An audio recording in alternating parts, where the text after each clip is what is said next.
So thank you very much for your kind support and cooperation.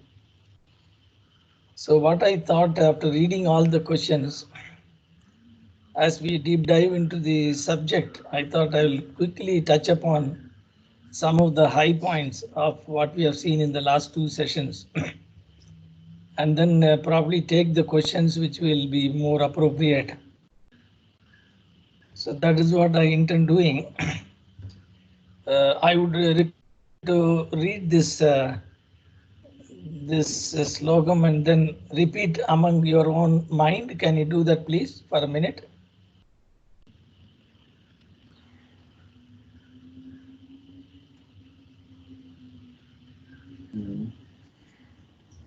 I will explain the meaning of this in the context of meditation as we move forward into the subject, deeper into it. So let me quickly run through a few ideas that we discussed in the part of the recap. So as I mentioned, this is the basics of meditation. More to know the intellectual aspects of the meditation before we can get on to the practical session. So one of the point we discussed is that human beings have discovered some basic aspects as the purpose of life. So going forward, we will get into little more deeper analysis of this, but a common man has only three agenda. Wealth creation is one of the biggest agenda of any common man. And then we should become well known and we become a celebrity. So we become a famous person in the society. And then third aspect is basically indulgence, which may be connected to partying or eating and spending time as and when we think that this is the best way to keep ourselves busy. So our life generally revolves around these three aspects. But what way this is relevant as we deep dive into the subject, it will become much more clearer. We also saw that unconsciously we are going through quite a bit of suffering without naming them as suffering. Because when I saw the questions, I could see that at least you are able to recognize that we are going through these kind of emotions within us in the day-to-day life. Many of you ask the question that why I am going through this. I am very happy to note that at least you are able to recognize that you are going through these kind of emotions. So that itself gives me a kind of confidence that moving forward, you will discover the answers for many of your own questions. The other aspect that we discussed is our state of our being. Last time I had to rush a little bit on this subject. That means there is a neutral axis and then there are certain states which are below the line. They are all the negative kind of mental state we go through, like boredom or depression and those kind of aspects. Or some of us are able to move into the higher spectrum in our life, but we don't know. Some of us are predominantly in the level of seeking pleasure by various physical gratifications, a little bit of emotional gratification. But going forward, I want to explain to you why we are not able to move into the highest level of our state of being and what is really stopping us in moving in those spectrums. So it may appear to be a little bit philosophical when we try to go into the subject deep enough, but I would request you to stay with this instead of rejecting these ideas, because going forward you will find there are many different ways you can improve the quality of your life at the same time without sacrificing your material pursuits which are keeping you busy. So that's the reason I thought I'll quickly recap this. And many questions you have asked, they are all relevant to a negative state of non-alignment. So going forward, I will try and help you out in terms of moving towards the higher level of spectrum of this state of beings. One more thing that we discussed last time, that human potentials are not fully understood. So I mentioned, borrowed the idea from Sadhguru, who always used to say that we have never read the user manual. That means without even knowing the power of our own self, we are busy in evaluating the external world and trying to move forward. So many people have also asked the question that whether I'm doing the right thing in my life and whether I'm exploiting my potential adequately, etc. So those are all the kind of doubts are coming from the paradigm that we have not really understood the power of our creation. So I also briefly mentioned that as a human being, they believe that it is the highest level of evolution that has taken place ever since this universe has come into existence. So in the 13.8 billion years of this whole cosmos existing in its physical form, human beings have come into existence very lately. So that means since we are a very evolved gadget that this nature has brought us, we have very powerful kind of a faculties we have, but we are unconscious of these faculties. So going forward, I will come back and revisit this concept in the context of meditation. But for the time being, you can record this somewhere at the corner of your mind. So in summary, we are born with an enormous amount of capability. But some of us probably seeing the level, I just put a mouse here as an illustration here. I can probably visualize myself at the bottommost rung of the creation, or I can have the takeoff velocity like a rocket. So the power of human being is bestowed among all creations. But in the absence of not knowing our own capabilities, many of us are using only maybe a fraction of our entire capabilities. And some of the scientific investigation carried out shows that human beings are at the best are using only 10% of their entire capability. So this is aspect is very important to park at some side somewhere on the side of our reference, because this will become very handy when we go into the subject of meditation. Another aspect I presented in the previous session, that each one of us have got our own paradigms. Such of those who have not been exposed to the subject of spirituality, because spirituality is a word that is generally considered to be out of fashion in India, or probably it is meant for people who are beyond 60 years of age, and then we ignore many of the power that we have. So vast majority of the people are hedonistic category. That means that's the way we have been brought up for. We look at the material aspects of life, and we are quite busy in evaluating the external things which our five senses can perceive, failing to look into the other powers of our own creation.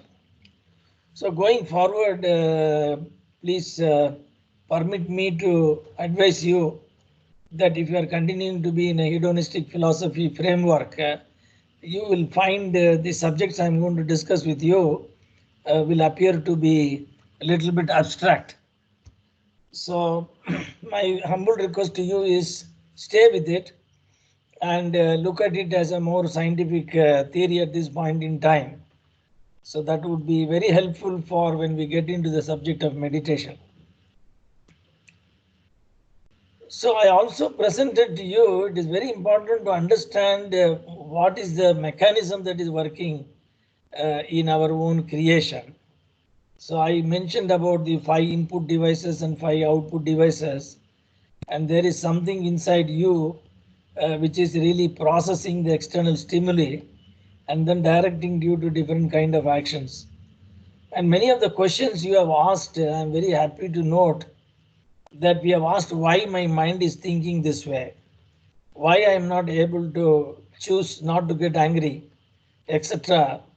So I would request you to observe this mechanism for the time being. While I'm answering your questions, you will find some relevance of what I'm talking about.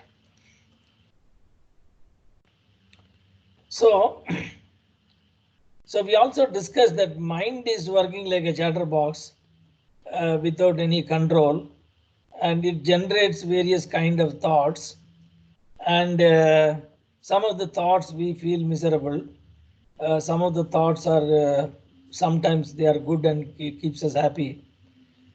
So many of your questions are also around that, why certain things are happening in me. Is there any way I can take control of that?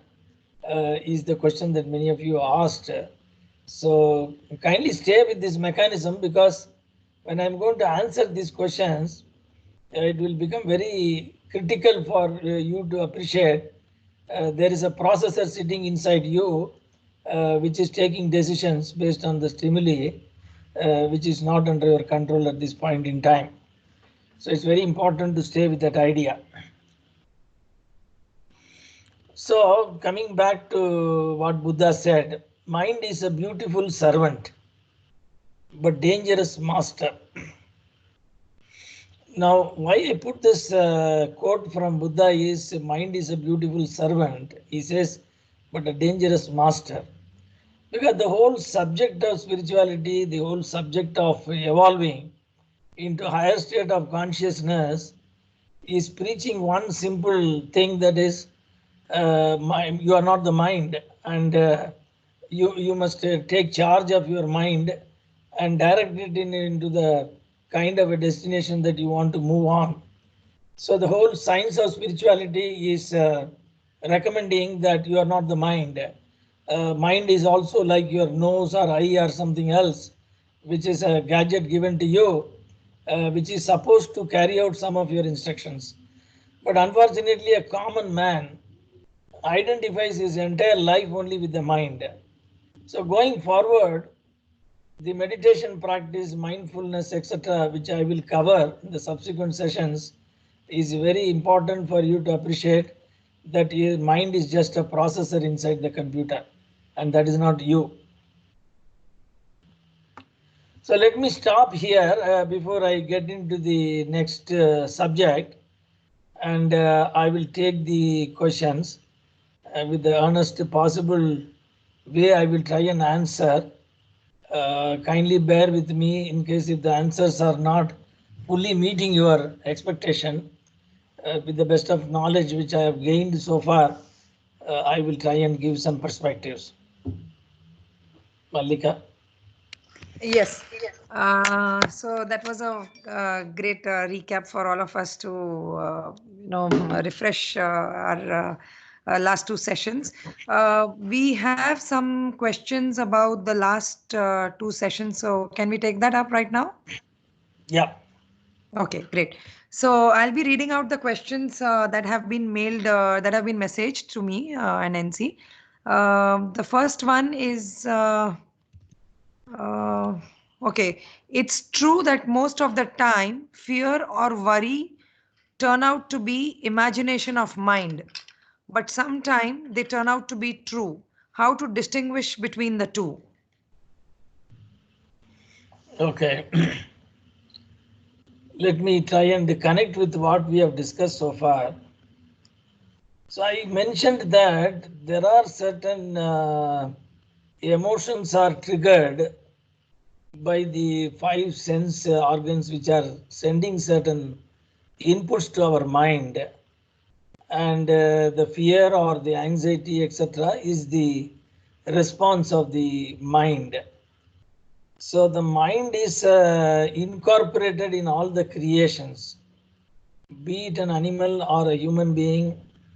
It has got a mind. Only probably the mind is in a primitive form in the case of a plant or a mineral, but it is in an highly evolved state as far as the animals and human beings are concerned. So last time I briefly mentioned that there is a limbic brain, which is exactly what many of the animals have got at the bottom of your brain, where at the end of your spinal cord, the amygdala, for example, you can probably read further on this. So any external stimuli reaches your amygdala, and then the limbic brain responds with a fear or something else. So I also mentioned that mind is only capable of creating feelings. I also clarified feelings and thoughts are different. So the emotions which are created by your limbic brain are primarily is the function of your mind. But later on in the psychology and then the various research that was carried out, it was found that this information is through neurons is transmitted to the upper part of the brain, which is the neocortex it is called, where your rational brain takes over and then evaluates the situation. So when the intellect and your other faculties really evaluate the emotions, then they come up with a better kind of a solution and then guide you better in your decision making. If you would have read Emotional Intelligence by Daniel Goleman, many people are not able to take over the leadership position because most of their responses are from the limbic brain. So the emotional intelligence is nothing but training your mind that these emotions are taken with a pinch of salt and they are being processed by the higher faculties that we have and then take the right decision. So this is a kind of a training in meditation, and the meditation practice is really helping you to sit back and observe your own emotions as you would be sitting and observing the traffic that's going on in the road. So you will develop those skill sets which I will explain later. But for the time being, my answer is that any first response that comes to your mind in the form of a feeling, maybe a fear or worry or anxiety of any of those, you must develop the habit of referring it to the higher faculties that we have before we could conclude.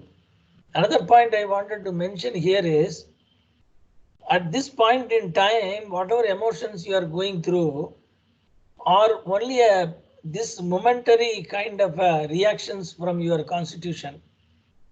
So you can never predict your future, or you cannot probably assume that something bad is going to happen and then start reacting too much. That's why I said in one of my posts, I said, Buddha has beautifully explained, you can respond or you can react. So responding and reacting are not one and the same. So responding is from the higher intelligence you have. Reacting is immediately disposing of the information from your limbic brain.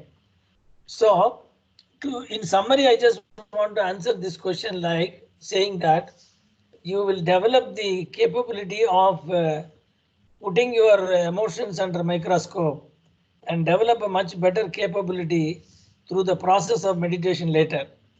The second aspect is don't try to predict your future too much because we are not created to understand the future. Supposing if I know that my user manual says on so and so date I will die, then every day will become a miserable experience for me.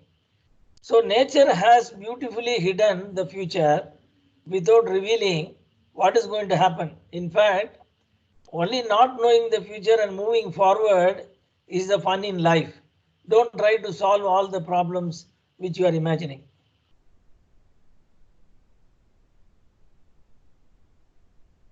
Now Uh, take the next question. okay. So this was asked to us by Mr. Shettigar. Mr. Shettigar, you would like to add anything here, or should I go on to the next question?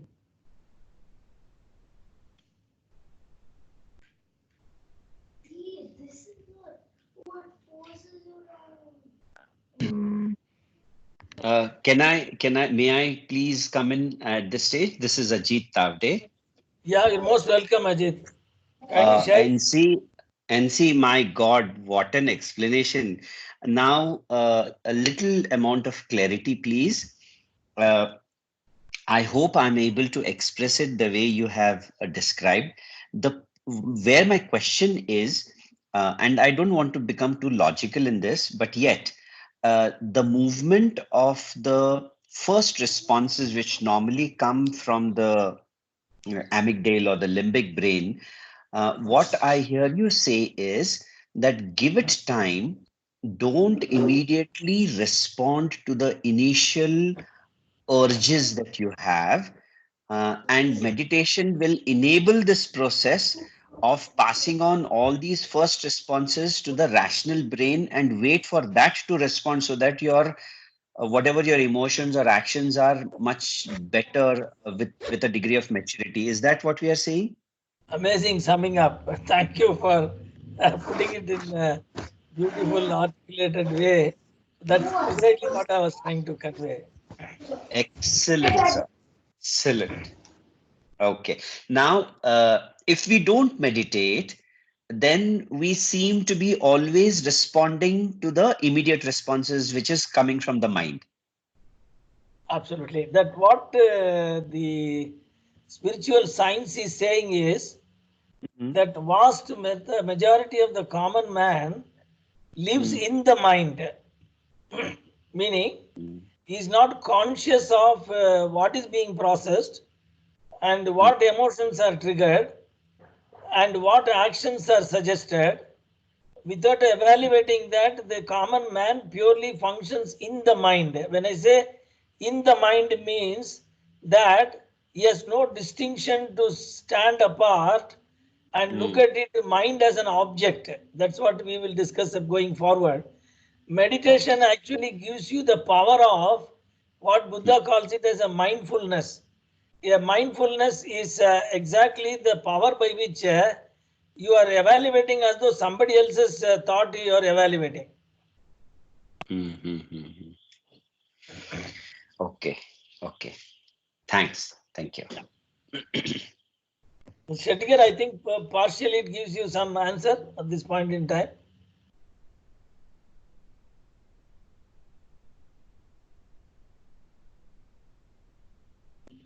Um, I guess I'm not sure if he's able to. I can't see his mic, so I'm not sure if he's. Unmuted. Uh, Hope he's I online. Yes, he is online, but I can't see him. He's not able to probably speak. I don't know. The mic doesn't work or something. Okay, should we move on to the next question Okay, then? so this is another question from Mr. Shettigar. When I have a problem at hand, I go on thinking about it. Sometimes I find a solution and sometimes I don't. Is it that I'm getting worried about the problem or I am trying to find a solution? What is it that which separates between worry and working your mind to find a solution as to how to handle a situation at hand? Okay, let me go for it. See, a common man, as I mentioned, that whose predominant part of the life is happening only by a reactive approach.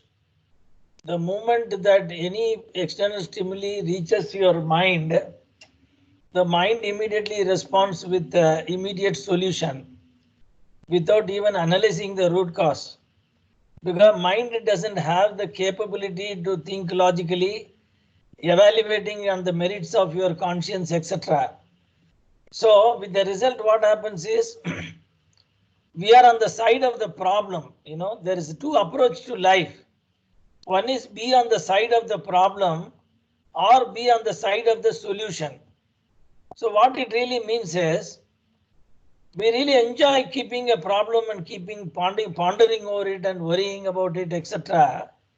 Because it gives you a lot of engagement of your energy. So mind has got no capability to look into the solution part. So many a times, as I mentioned, that since the escalation of these feelings are not happening to the higher state of consciousness, we generally get bogged down to go by what the mind is advising. So I also gave the example last time, as Chinmayananda said in one of his lecture, the mind is like a peon in the government office. And your higher state of consciousness are like the officers who know the subject and has got a big picture of everything. So the mind trying to dispose the case is like the peon disposing the actions.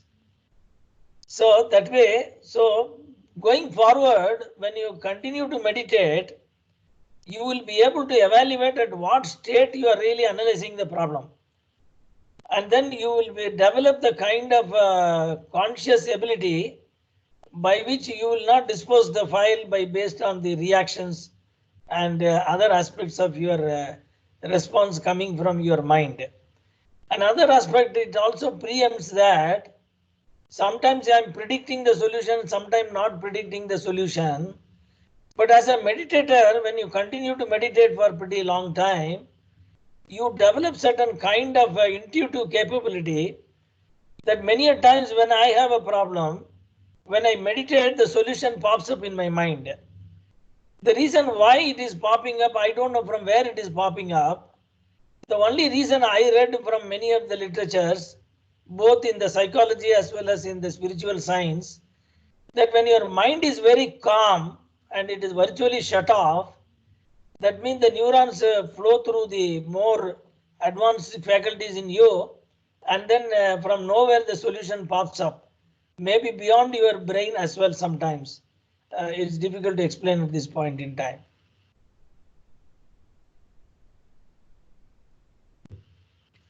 I hope it makes sense. Okay.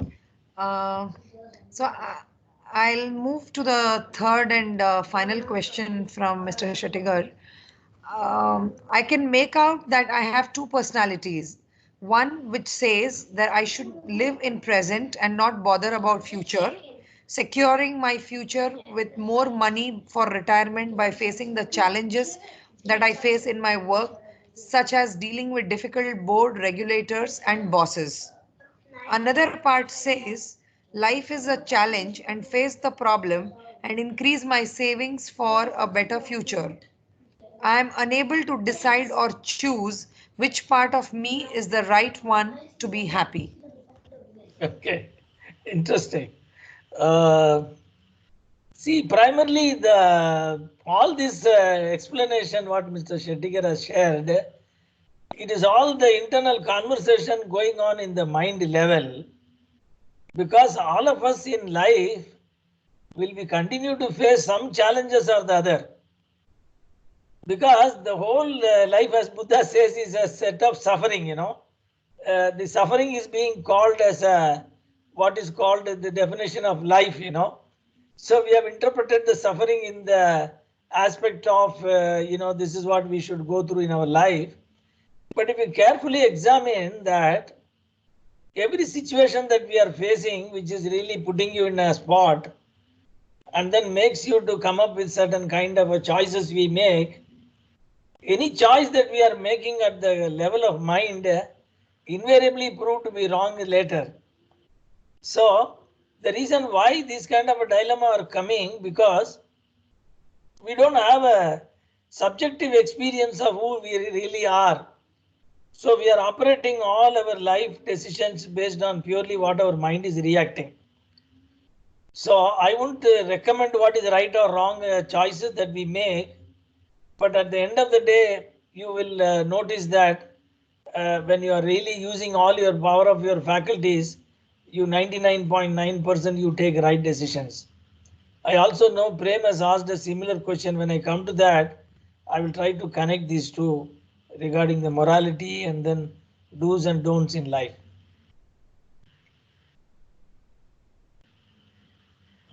Okay, so moving on to the next question. This is from Sandhya. Why do we look for perfection all the time? Be a good daughter, be a good wife, be a good mother. How does the above quote fit there? how will the above quote fit there? Humans are often blamed for not being good in their roles, be it real life, be it work, be it friends. We are all judged all the time. I'll go for it. Yeah. See, the reason why we are aiming for perfection, this is a new perspective I want to share with all of you because it has helped in a big way in making my life very effective and be more productive.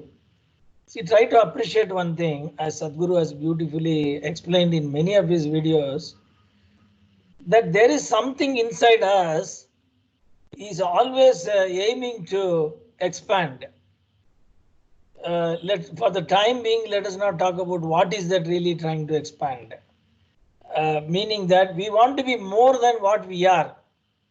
So that's what actually happens continuously. The reason why Hitler wanted to acquire the whole Europe and why Alexander wanted to acquire the whole world and so on, you will notice that Genghis Khan killed about 40 million people to establish these powers and so on.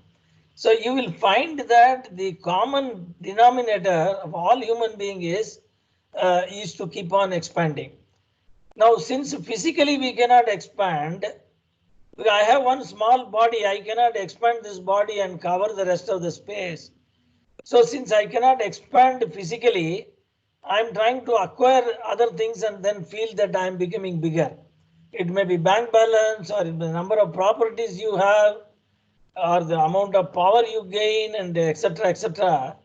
So this is a common instinct inside all of us is trying to expand. Now, you can expand this urge in two different ways. One is spiritually, the other one is materially. Now, materially expanding really means that I feel that someday I will have enough bank balance. Someday I will have enough property to take care. So someday I will ensure that I don't die because I have enough money. I can go to the best hospital and get treated. So we are trying to cover up all these aspects in one way of the hedonistic philosophy what we spoke about. The other aspect is there are so many Vedic seers have attempted to expand their consciousness in a different plane. So that means there is no one way you can attain perfection, but the urge for attaining perfection will always be there in human being. But we are trying to attain perfection by expanding in the material world. Now that's all we have been taught and that's all we understand. Coming to the other aspect you must keep in your mind is perfection is not there anywhere in the universe. You will never find anything perfect in this universe. So anything is, you cannot conclude this is right and that is wrong. Because right and wrong are seen from the concept of morality we have been conditioned to. For example, there are tribal community where before marrying you can live with all the women and then finally you can choose the woman whom you want to marry. So that means once you have married her, then you cannot divorce her. So the morality in that case is defined as you can live with anybody and marry a woman at the end, you know. And concept of beauty is different from Africa and concept of beauty is different in India. It can be different in another developed country and so on.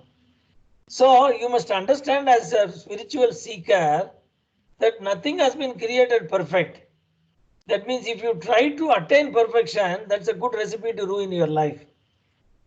The third aspect is whatever you do, the world will find some imperfection in you. So if you start living for the others, that's the best recipe to ruin your life.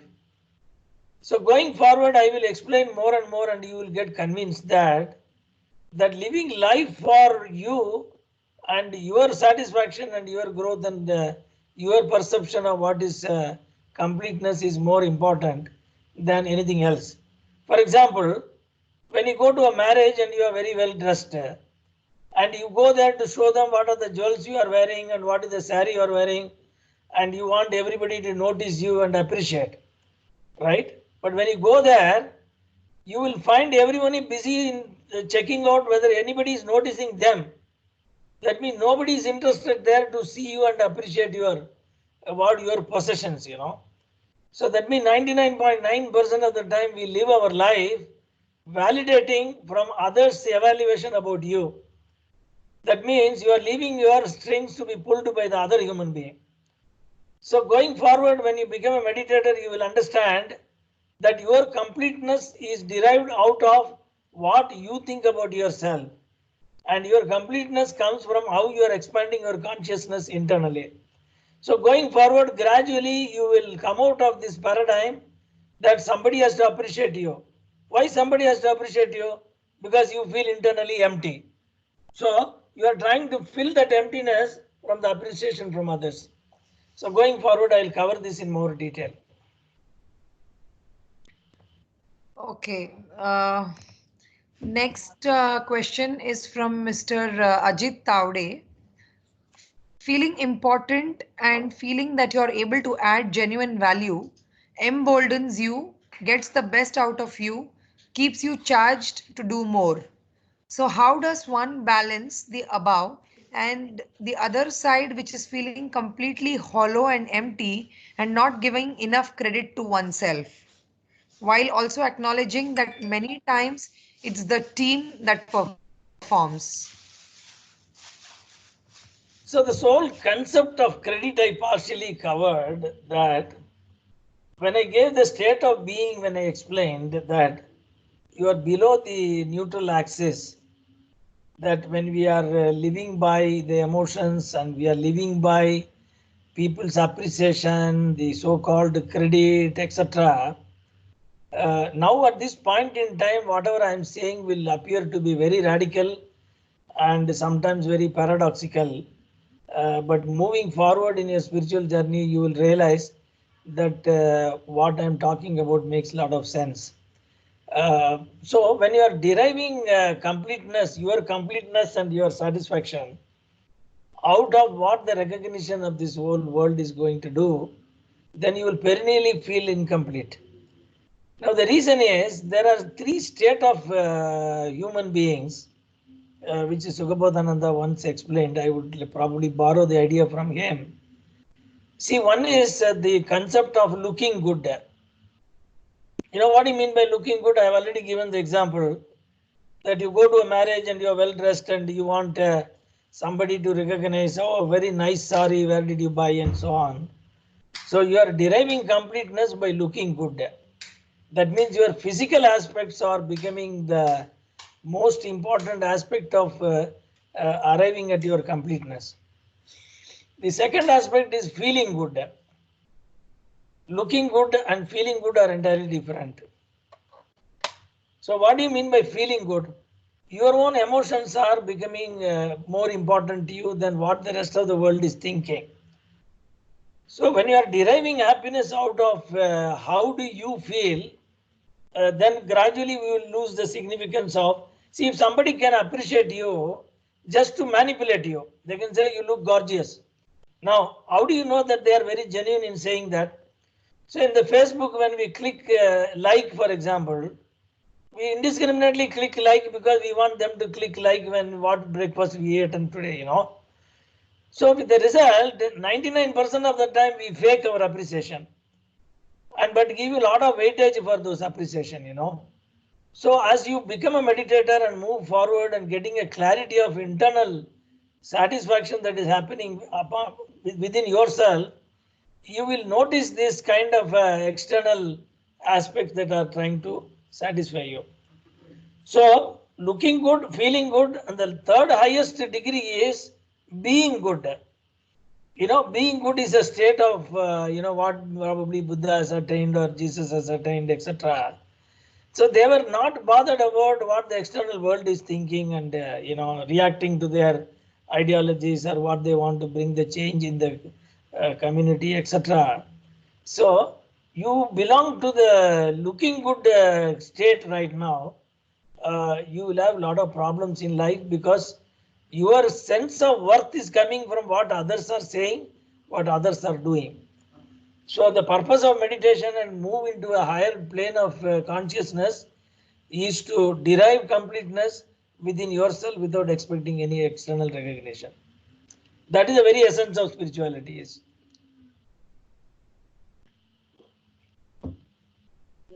Okay. Does anyone want to add here anything, or I would like to just ask the last question. It's an anonymous question. I would like to ask. Mr. Rajit, you wanted to say something? No, I just said well answered. I've got my responses. Thank you so much. Sorry if I am not complete in this particular state. And then going forward, I think this question will pop up again. And then in the context of further details, I will try and supplement some more information. Yes, Malika. Okay, great. So the last question we have is, 1 second.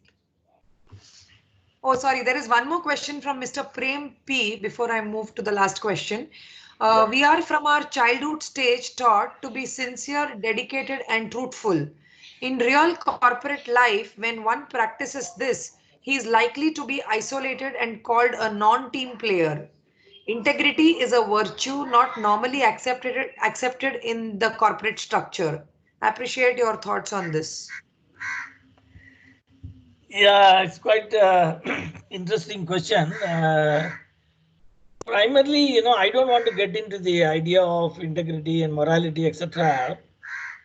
So, in the case of even meditation, with Patanjali says that when there are 7-step approaches there, which I will explain later.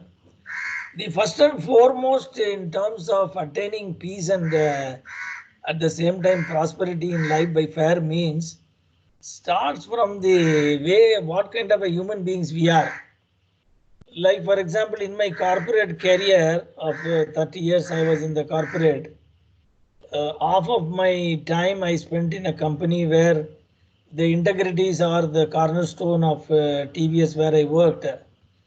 So that means even for very small kind of a lack of integrity, the TVS management will sack the people. That means even if they take a pencil out of the factory, from the company, they consider it to be a lack of integrity.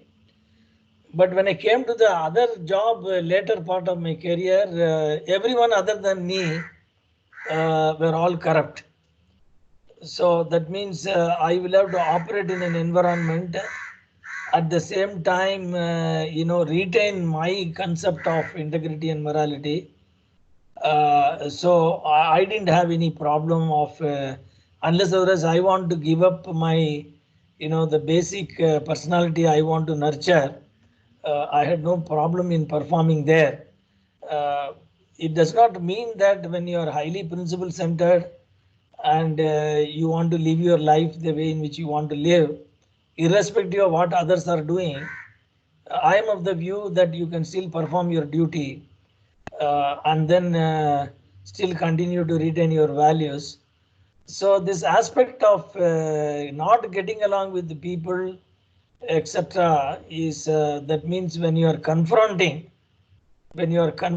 something which is happening, uh, thereby they conclude that your interpersonal relationship is at stake. That's a different question. But one can live with utmost degree of integrity in any environment. So I would take the example of Narendra Modi, if you may permit me. So you can operate on a corrupt regime, which is everybody is trying to pull the rug under your feet, but still you can lead your life in a predetermined manner which you think it is appropriate. So going forward, I'm sure that our interactions and the meditation practice will give you the power of negotiating with different circumstances in life. Hope that answers partially. Okay, great. So the last question for now is, I get angry at times with situations, or I get provoked when someone says something rude. I want to curb this feeling which I get at times. I also feel I'm taken for granted at times, but then it's family or friends, so I end up helping or going back to them. Is this above feeling a vasana too? Hope meditation will help me in tackling all this. Will meditation make me a humble and a calm person? Will I be at peace at heart? Because sometimes there is a turmoil within me. This is a ocean of a question. So let me try to, do justice to this question in the shortest possible way. See, getting angry is a common phenomena of almost most of the human beings, and then responding, reacting in a given situation, and then regretting later is something which is a part of even a highly evolved human beings. Except even Buddha was angry sometimes during his early stage of his life when he was in the kingdom.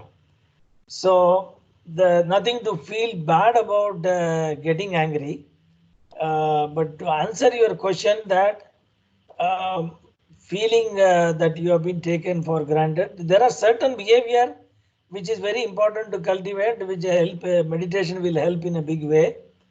For example, I was always angry person, and I used to put off anyone around me under all circumstances, and I've mellowed down to such an extent that it's almost disappeared, I would say, except very, very rare occasions. Then I feel terribly guilty that I should not have behaved that way.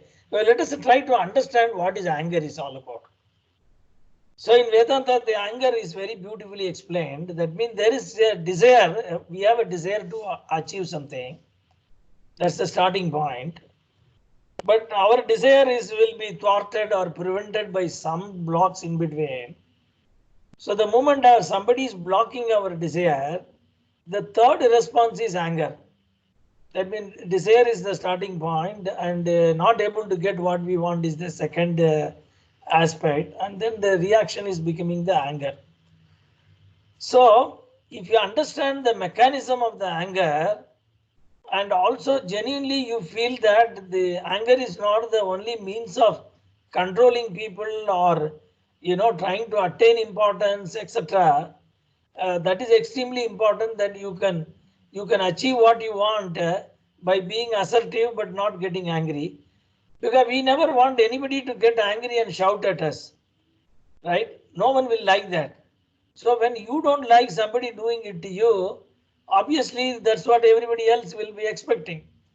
So that means it's extremely important to understand what is the damage anger is doing. So once you do that, the second aspect is coming from how do I improve upon it. Now, how meditation is helping for this?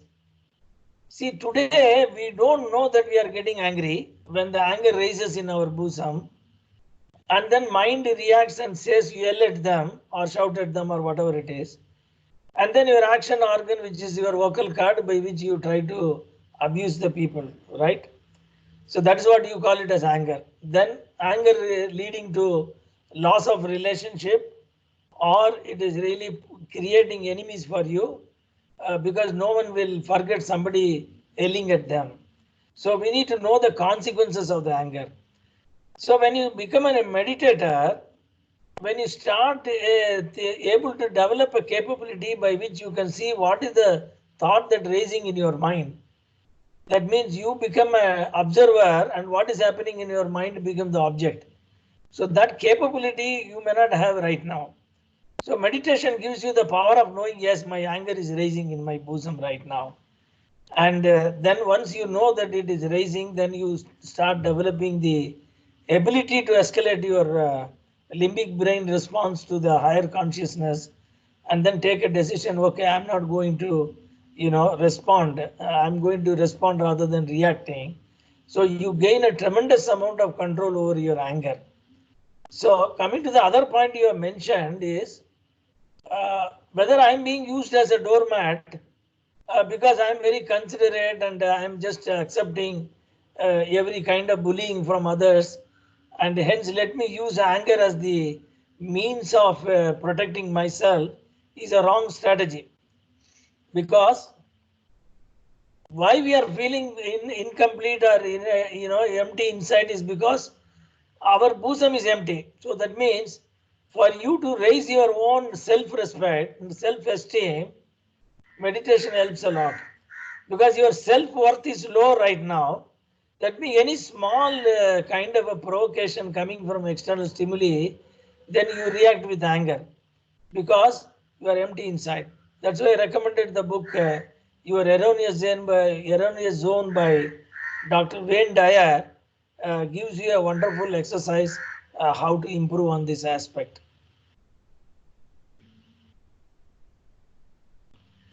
Hope that's an Okay. answer for the time.